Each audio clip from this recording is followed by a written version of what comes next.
चढ़ली जवनिया के भार न सहाता। ए भौजी हमरो से रहलो न जाता।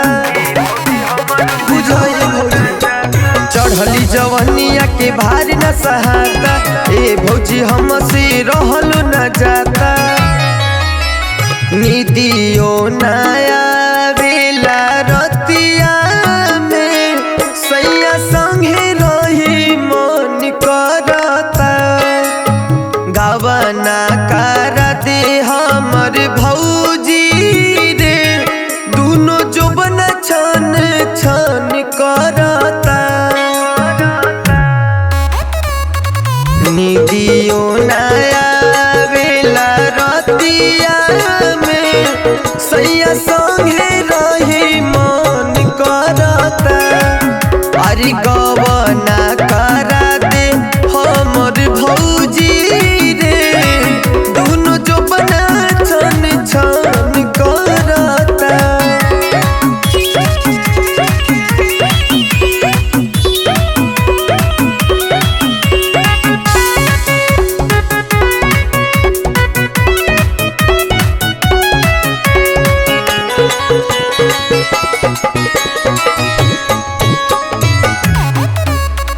पापा के अंगनवा हमार मनवा नहीं लागे।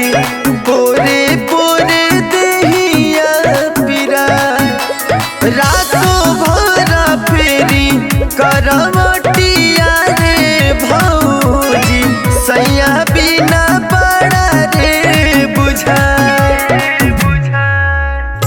उठावा के रुवे उठल लिया रे हाथ चूड़ी खन खन करता। गवना करा दे हमर भौजी रे दोनों जोबन छन छन करता।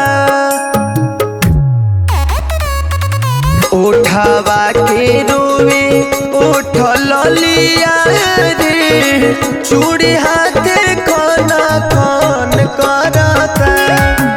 अरे गवना करा दे हमर भौजी रे दोनों जोबन छन छन करता।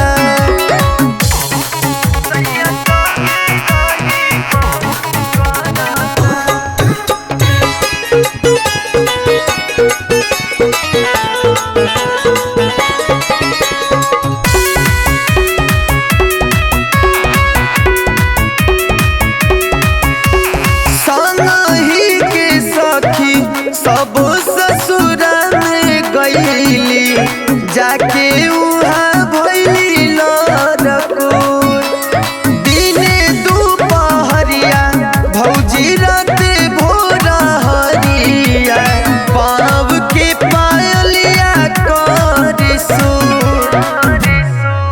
बने खातिर पवन सैया रे डीबा हैरिया जवा बड़ी फोन करता।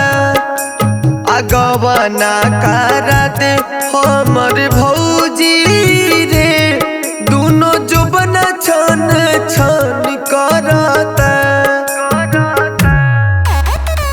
बन खातिर पवन सैया रे डीबा हैया कसवा बड़ी फोन कर